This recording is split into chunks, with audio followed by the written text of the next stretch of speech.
গতকাল থেকেই কিন্তু সারা দেশে বৃষ্টিপাত হচ্ছে। তারও 2 দিন আগে থেকেই কিন্তু দক্ষিণাঞ্চল উপকূল অঞ্চলে বৃষ্টিপাত হয়েছিল।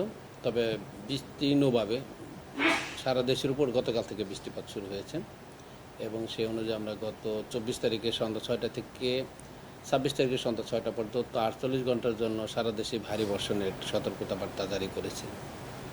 এই বৃষ্টির যে মূলত মৌসুমী বায়ুর সক্রিয়তার জন্য এই বৃষ্টিপাত হচ্ছে। বাংলাদেশের উপর যেহেতু বর্ষাকাল চলছে, বর্ষাকালে মৌসুমী বায়ু যে সক্রিয় হয়ে যায় সেই সক্রিয়তার জন্য এই বৃষ্টিপাত হচ্ছে।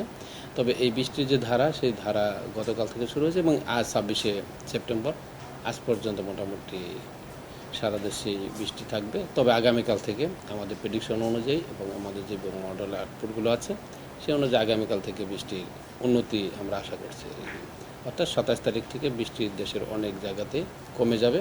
তবে উত্তরবঙ্গতে কিছু কিছু জায়গায় বৃষ্টির প্রবণতা কিছু থাকবে। তবে যেহেতু বর্ষাকাল এখনও বিদ্যমান বাংলাদেশের উপরে, সেজন্য বিচ্ছিন্নভাবে দু এক জায়গায় বৃষ্টি থাকবে। তবে আজ এবং গতকাল যে বৃষ্টিপাত হয়েছে এই ধরনের ধারা আপাতত আজ পর্যন্ত বিদ্যমান থাকে। আসলে গতকাল সে লঘুচাপটি উড়িষ্যা উপকূল দিয়ে ভারতের স্থলভাগের উপর সে গুরুত্বহীন হয়ে পড়েছে।